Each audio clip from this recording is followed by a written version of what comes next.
Let's talk security matters. The resurgence of insecurity in northeast Nigeria has become a source of worry for many people. In the last 2 months, Yobe and Borno states witnessed resurgent attacks by Boko Haram and Islamic State West Africa province ISWAP fighters, leading to the death of about 122 people. One of such deadly attacks was perpetrated by ISWAP on Mafa town in Tamua local government area of Yobe State, which left scores of people dead. These are clear indications that we are still a long way from home regarding ending insurgency. Mikhail. Yeah, it's unfortunate that these undesirable elements are back terrorizing our people.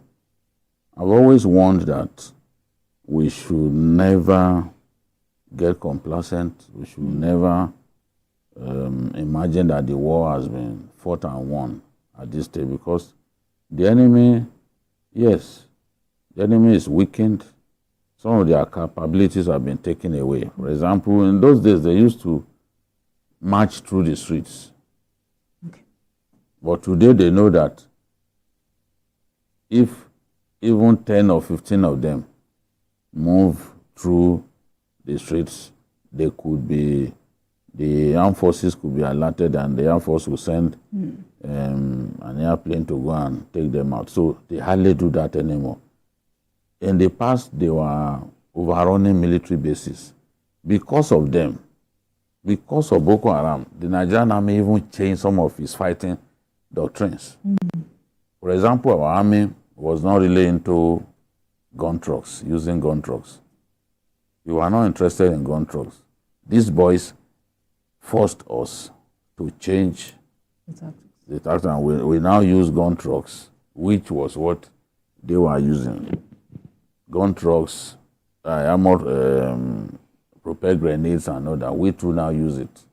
You know, we are beginning to act like the Chadian army that have been used to fighting an insurgency or now ending insurgency for decades. When you see a bunch of Chadian soldiers, if they are up to 15, at least 7 or 8 of them will have rocket propelled grenades. They will hang it. You know, today too, we are beginning to use it. Liberally. That's what Boko Haram changed about the fighting doctrine of the Nigerian army. We have to bear in mind that communities located close to Niger Republic, because as I always say, Niger is a failed state.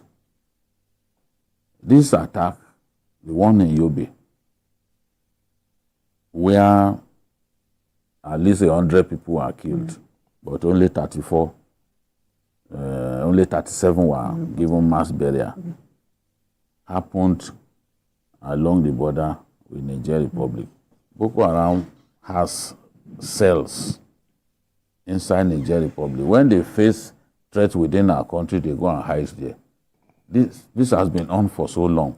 And because some of those areas are ungoverned areas, they're able to get away with a lot of things. So when they killed about 45 people in Gaydam in Yobe State is close to the border. This community too that they attacked in Tarmoa local government is also close to the border. Those attacks are not happening in the heart of the state. They're happening close to the border because it affords them the opportunity of a quick getaway into those cells, and then everybody will go and relax. They've been, for both attacks that they carried out, they claimed that the people gave information to troops about them. So what they did, they came to the mosque. They came in about 25 to 30 motorbikes. They came, prayed in the mosque, and as soon as they came out of the mosque, they opened fire on people. Now the residents are saying, look, come to our community. They are telling the army now and the state government, come to our community. Corpses are decomposing. You didn't pick all of the dead. Some ran into the bush. They are now bloated. Those corpses are decomposing. They are now saying, please, so that we don't have an epidemic on our hands, come and evacuate some of those who are still, some of the remains of the innocent people that they killed that are still there. Remember the story that we ran. Some of the respondents said, look, more than 100 people are killed. Yes. They said more than 100 people, that some families picked up their people to bury them on their own. Now, the fresh story that we got is that the residents are calling on government to come and evacuate decomposing bodies of their people who were not evacuated for that mass burial. It's a big problem that our people have. You want information about the movement of terrorists, people give information, terrorists come to then slaughter them. It's happened, it's been happening in this Yobe state for some time, because I remember when I interviewed the governor, I brought up this matter after the attack in Gaydam. And this is what we have seen again. How do people cope with a situation like this? In Koshebe, a couple of years back, it was the same thing that happened. They slaughtered more than 60 farmers because they claimed that those farmers were the ones who informed the army that they were in the area, and then the army came and killed them. So what they did was they came back, pretended to be preaching to the people. The people gathered, they were preaching to them, and then after the preaching, they were now leading them one after another to a non-completed building where they had their throats slashed. Because if they fired a gun, it could attract the Nigerian armed forces. So they didn't kill anybody with a gun. They were simply cutting people's throats. So our people are now, what our people are facing now is anytime these boys suffer a big setback, they will say it is the people told the army that they were in the area. People told the army about their movement, and that for that reason they are going to avenge the killings. You can see even their explanation was along that line. That the people who are working with the you know, Nigerians like conspiracy theories, and I would like for you to help us with perhaps clarification.